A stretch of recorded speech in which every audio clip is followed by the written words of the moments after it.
சுற்றமிழி சுடரில் அடுத்து என்ன நடக்க போகுது அப்படின்னு சொல்லிட்டு ப்ரெடிக்ஷனாக பார்க்கலாம் வாங்க. வெற்றி தாம் பண்ண தப்பை உணர்ந்து அபிகிட்ட மன்னிப்பும் கேட்டு அபியோட என்னைக்காவது சேர்ந்து வாழ்வாரு அப்படின்னு நீங்கள் நம்புறீங்கன்னா மறக்காம என்னோட சேனலுக்கு சப்போர்ட் பண்ணி இந்த வீடியோவுக்கு லைக். இனி வர எபிசோட்ல சுடர் எப்பவும் கூப்பிட்டுட்டு இருக்க பேரு தான் கேப்டன் கேப்டன் அப்படின்னு வெற்றியை கூப்பிட்டுட்டு இருக்காங்க. ஆனா இனி வர எபிசோட்ல தான் அந்த கேப்டன் சுடருக்கு யாரு அப்படின்னு தெரிய வரப்போகுது. சுடர் இது நாள் வரைக்கும் தன் அப்பாவோட பாசம் எப்ப கிடைக்கும், யாரு தன்னோட அப்பா அப்படின்னு சொல்லிட்டு எதிர்பார்த்தே காத்துட்டு இருந்தாங்க. ஆனா இனி வர எபிசோட்ல தன் அப்பா வெற்றி அப்படின்னு தெரிஞ்சா சுடர் ரொம்பவே சந்தோஷப்பட போறாங்க. அந்த தருணத்துல சுடருக்கு வெற்றி தான் அப்பா அப்படின்றத யாரு தெரியப்படுத்த போறாங்கன்னா அபிநயா தாங்க தெரியப்படுத்த போறாங்க.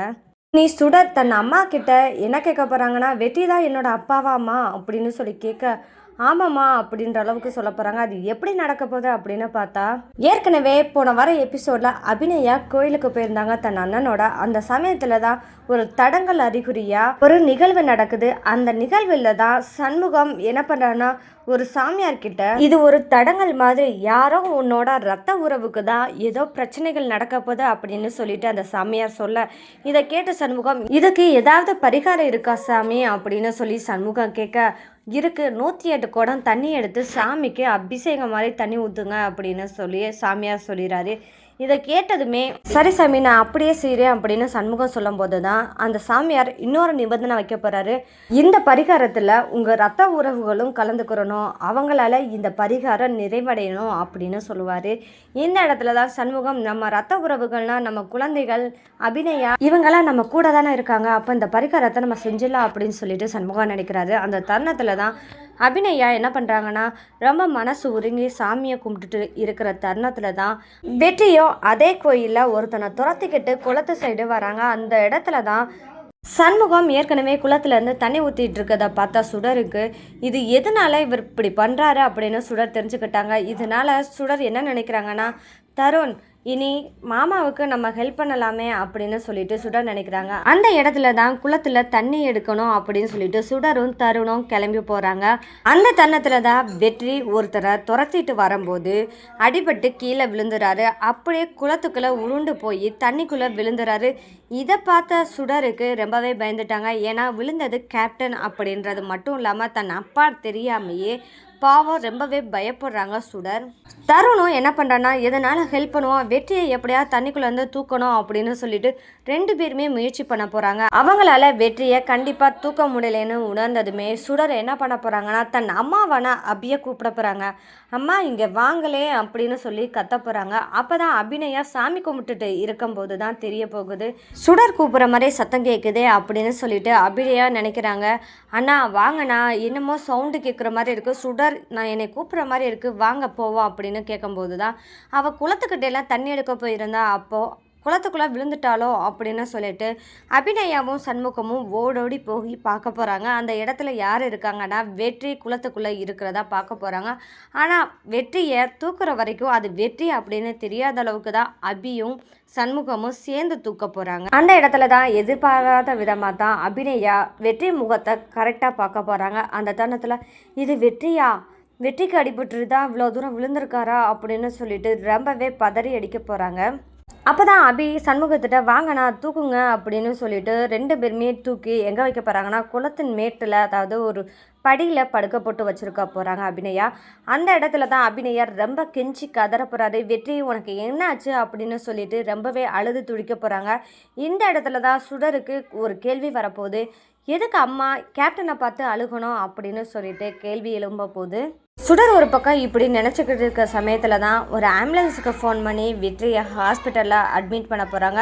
இந்த தருணத்தில் தான் ஹாஸ்பிட்டலில் அட்மிட் பண்ணதுமே சண்முகம் மற்றும் அபி இவங்க 2 பேருமே என்ன பேச போகிறாங்கன்னா, என்ன அபிமா, சாமியா சொன்ன மாதிரியே நம்ம ரத்த பந்தத்துக்குள்ளே ஏதோ ஒரு பிரச்சனை நடக்க போதுன்னு சொன்ன மாதிரியே இப்போது வெற்றிக்கு அடிபட்டு இவ்வளோ தூரத்துக்கு ரிஸ்க்காக இருக்கிற அளவுக்கு இருக்கே அப்படின்னு சொல்லிட்டு சண்முகம் சொல்ல, அப்போ அபிநயா அதானே எனக்கும் தெரியலை அப்படின்னு சொல்லிட்டு அபிநயா ரொம்பவே கஷ்டப்பட்டுட்டு இருக்க போகிறாரு. அந்த தருணத்தில் தான் சண்முகம் என்ன சொல்ல போகிறான்னா, நீ எவ்வளோதான் வெற்றியை வெறுத்தாலும் வேணா சொன்னாலும் அந்த கடவுள் பாருமா திருப்பி திருப்பி உங்ககிட்டயே சேர்த்து வைக்கிறாரு. காரணம் காரியம் இல்லாமல் எந்த செயலும் நடக்காது அபி, நீ வேணா வேணா சொன்னாலும் இப்போ வெற்றி உங்ககிட்ட வர மாதிரி தான் இருக்குது, இதனால எதுனாலும் உனக்கு நல்லது நடக்கலாம் அப்படின்னு சொல்லிட்டு சண்முகன் சொல்கிறாரு. இதை கேட்டதுமே அபி பார்ப்போம்னா இது எந்த இடத்துல நம்மளுக்கு நல்லதா இருக்கா கெட்டதா இருக்கான்னு இனி வெற்றி நடந்துக்கிற விதத்துல தான் இருக்கு அப்படின்னு அபி சொல்ல போறாங்க. இதை கேட்டதுமே சண்முகம், சரிம்மா, இனி இதுக்கு மேலே இங்கே இருந்தோம்னா இனி அடுத்ததாக நம்மளுக்கு வேறு ஏதாவது பிரச்சனை வர்றதுக்குள்ளே நம்ம இங்கேருந்து கிளம்பலாம் அப்படின்னு சண்முகம் சொல்ல போகிறாரு. சரிண்ணா, வாங்கண்ணா போவோம் அப்படின்னு சொல்லிட்டு உண்மையை சொல்லப்போனால் சண்முகம் கிளம்பணும் அப்படின்னு சொல்கிறதுக்கு முன்னாடியே கர்ணா வந்துடுவான் அப்படின்னு சொல்லிட்டு தான் பயப்பட போகிறாங்க. ஏன்னா கர்ணா அந்த இடத்துல வந்தால் தன் அண்ணனை பற்றி தெரிஞ்சிருமோ, தன் அண்ணன் குடும்பத்தை பற்றி கர்ணாவுக்கு நிச்சயமாக தெரிய வரக்கூடாது, அதனால் இங்கேருந்து நம்ம கிளம்புறதான் நல்லது அப்படின்னு சொல்லிட்டு கிளம்ப போகிறாங்க. வாங்கண்ணா கிளம்புவோம் அப்படின்னு சொல்லிட்டு கிளம்ப போகிறாங்க அபிநயா. இந்த இடத்துல தான் அபிக்கு ஒரு நினைவு வருது. இந்த இடத்துல யார் இருந்தாங்கன்னா சுடர் இருந்தாலே வெற்றியை தூக்கும் போது எல்லாத்தையும் பார்த்துக்கிட்டு இருந்தா அப்படின்னா அபிக்கு தோண போது இந்த இடத்துல சுடரை நம்ம எப்படி சமாளிக்க போகிறோம் அப்படின்னு நினைக்கிறாங்க. அபிநயா வீட்டுக்குள்ளே வர்றதுக்குள்ளேயுமே சுடர் என்ன நினச்சிருந்தாங்க, கண்டிப்பாக இதை பற்றி அம்மா கிட்ட கேட்கணும் அப்படின்னு சொல்லி சுடர் நினச்சிக்கிட்டே இருக்காங்க. அந்த தருணத்தில் தான் கரெக்டாக வீட்டுக்குள்ளே என்ட்ரி கொடுக்குறாங்க அபிநயா. அப்போ தான் சுடர் எதுனாலும் கேள்வி கேட்டுருவாளோ அப்படின்னு சொல்லிட்டு அபிநயா யோசிக்க போகிறாங்க. கொஞ்சம் எப்படியாவது நழுவலாம் அப்படின்னு சொல்லிட்டு ட்ரை பண்ணுறாங்க. இருந்தாலும் பரவாயில்ல அப்படின்னு சொல்லிட்டு சுடர் அம்மாவை விடவே கூடாது, இந்த கேள்விக்கு நம்மளுக்கு விட தெரிஞ்சே ஆகணும் அப்படின்னு சொல்லிட்டு அம்மு கிட்ட கேட்குறாங்க. அம்மு, நீங்கள் வெற்றி, அதாவது கேப்டனா உங்களுக்கு ஏற்கனவே தெரியுமா? நீங்கள் எப்படி அவரை உள்ளே விழுந்திருக்காரு, அவரை காப்பாற்றணும்னு சொல்லும்போது நீங்கள் எப்படி அழுது துடிச்சிங்க, என்ன அவருக்கும் நம்மளுக்கும் என்னமா சம்மந்தம் அப்படின்னு சுடர் அடுக்கடுக்கான கேள்விகளை அபி முன்னாடி வச்சுட்டு இருக்கும்போது அபிக்கு சுடர்கிட்ட எப்படி பதில் சொல்லணும் தெரிய முடியாமல் முழிச்சிட்டு இருக்காங்க.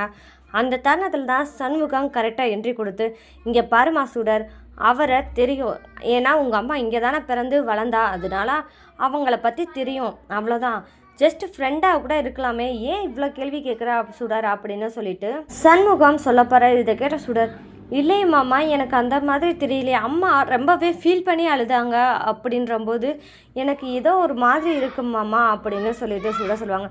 அது இல்லைடா தங்கம், இதெல்லாம் உனக்கு தேவையில்லாதது, மனசை போட்டு குழப்பிக்கிறாதா சுடர் அப்படின்னு சண்முகம் சொல்கிறாரு.